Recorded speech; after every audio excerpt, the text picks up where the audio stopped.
कथित रूप वोट चोरी को लेकर आज कांग्रेस वापस सड़कों पर उतरती हुई नजर आ रही है। आप मेरे पीछे देख सकते हैं बड़ी संख्या के अंदर कांग्रेस के कार्यकर्ता, कांग्रेस के पदाधिकारी और कांग्रेस के विधायक मौके पर मौजूद है।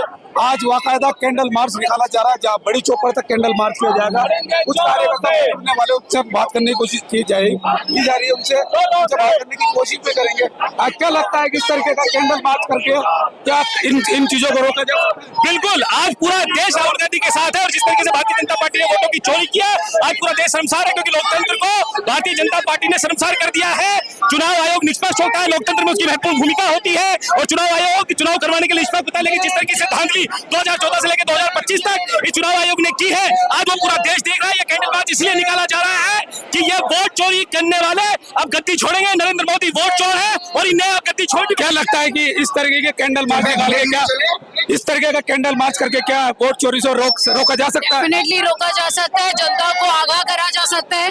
जिस तरह से वोटों की चोरी करके सरकार बनाई जा रही है, वो जनता के साथ बहुत ही अंधकार में रखा जा रहा है। जनता का जुड़ाव चाहते हैं, जुड़ाव चाहते हैं, जनता को जागरूक होना पड़ेगा। कांग्रेस पार्टी तो उनके साथ खड़ी है, जनता को भी जागरूक होना पड़ेगा। देखिए बाकायदा आज कांग्रेस नजर आ रही है।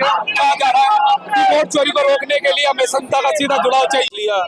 इससे पहले मध्य प्रदेश में ट्रेडिंग के आधार पे बनी, छत्तीसगढ़ में उनने कोशिश करी थी, राजस्थान में हमारे यहाँ कोशिश करी। तो ये तो छोड़िए, सबसे बड़ा पॉइंट इसमें ये है, आज अनुराग ठाकुर ने जो 6 लोकसभाओं का खुलासा करा और खुद कह रहे हैं कि साहब इसमें फर्जी वोट है। हम भी तो यही कह रहे हैं। तो आपने कांग्रेस का पॉइंट प्रूव कर दिया कि भाई बीजेपी के सरकार जो पिट्ठू बना रखा है आपने, ईसीआई को, जो इलेक्शन कमीशन ऑफ इंडिया को पिट्ठू बना रखा है, क्योंकि आपने कॉलेजियम जो ईसी को अपॉइंट करता है, चीफ इलेक्शन कमीशन को और इलेक्शन कमिश्नर को, जो वो आपने कब्जे में ले लिया, अपनी मेजॉरिटी वहां बना ली। यदि ये नहीं होता तो आपको इतने हमारे को रोडों पे आने की जरूरत ही नहीं थी।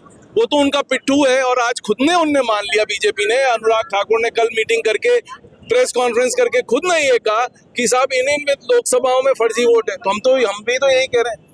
दैट मीन्स जो राहुल गांधी जी प्रूव करना चाहते थे कि फर्जी वोटर लिस्ट है, वो खुद ने, बीजेपी ने मान ली कि वो फर्जी वोटर लिस्ट है।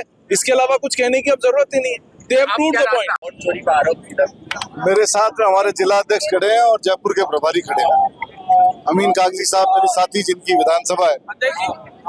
अगर आप सही आंकड़ों पे जाओगे तो ये आदमी जीता हुआ है, ये फर्जी वोटों से हारा है। ये वोट चोर का जो नारा राहुल गांधी ने दिया है, वो बहुत सोच समझ करके नारा दिया है, पूरी एक्सरसाइज करके, और एक एक विधानसभा को स्पेसिफाई किया है, एक एक विधानसभा को डिक्लेयर किया है। आप ताज्जुब करोगे, किशनपोल में 2018 का चुनाव हुआ, 18,000 फर्जी वोट थे जो इन्होंने डिलीट कराए। आदर्श नगर में मैंने 10,000 वोट ये बताया इनको कि ये 10,000 वोट फर्जी है, और आज भी फर्जी वोट जयपुर के अंदर पड़े हुए हैं। हम आपको, मीडिया को बिल्कुल रूबरू कराएंगे और विद प्रूफ और विद फोटो के साथ आपको बताएंगे कि फर्जी वोट है। देश खुलासा एवरीडे कर रहे हैं हम, आपको हम बहुत जल्दी बुलाएंगे और पूरी डिटेल के साथ बात करेंगे। मैं ये कह सकता हूँ कि ये सरकारें अलोकतांत्रिक सरकारें हैं। अगर लोकतांत्रिक मूल्यों पे वोट होता है और सही वोट होता है तो बीजेपी को 150 से ज्यादा सीटें नहीं आती है। 80-90 सीटें लोकसभा के अंदर फर्जी है। और देश के अंदर जो सरकारें चुनी गई है, कभी आप विधायक खरीद करके सरकार बना लेते हो, कभी ईडी का प्रेशर डाल करके सरकार बना लेते हो। सिर्फ सरकार बनाना लक्ष्य है। लोकतांत्रिक मूल्य गिरे हुए हैं। सरकारें फर्जी वोटों के आधार पर सरकारें बनी हुई है, सरकारें खरीद फरोख्त के आधार पर बनी हुई है। तो मैं गुजारिश करना चाहता हूं कि पूरे देश के अंदर आंदोलन छिड़ चुका है और पूरा देश राहुल गांधी के साथ के सामने 7 अगस्त को कि ये चुनाव, भारतीय चुनाव आयोग भारतीय जनता पार्टी का अग्रिम संगठन है।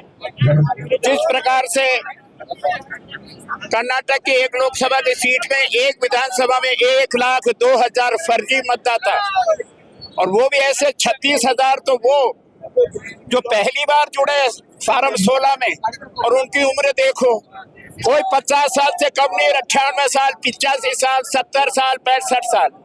ये 36,000 वोटों की चोरी, 10,000 वो वोट जिनके नाम पत्रों का है ही नहीं लेना देना। तमाम 7 विधानसभा में जीतता कांग्रेस का प्रत्याशी, एक जगह हार जाता है। तो राहुल जी का ये कहना है कि भारतीय जनता पार्टी और चुनाव आयोग मिलकर के जो तीसरी बार नरेंद्र मोदी बने हैं वो फर्जी मतदान के माध्यम से बने हैं। अभी खुलासा और करेंगे। प्रदेश कांग्रेस कमेटी के यशस्वी प्रदेशाध्यक्ष डोटासरा जी के नेतृत्व में आप राजस्थान की तमाम जिला कांग्रेस कमेटियां कैंडल मार्च निकाल के जनता को ये संदेश देना चाहती हैं। पूरा देश जन आंदोलन पे आ गया है। जिस तरीके से राहुल गांधी जी ने इलेक्शन कमीशन ऑफ इंडिया को जो बेपर्दा किया है, उनकी कमियां जो पूरे देश में उजागर करी है।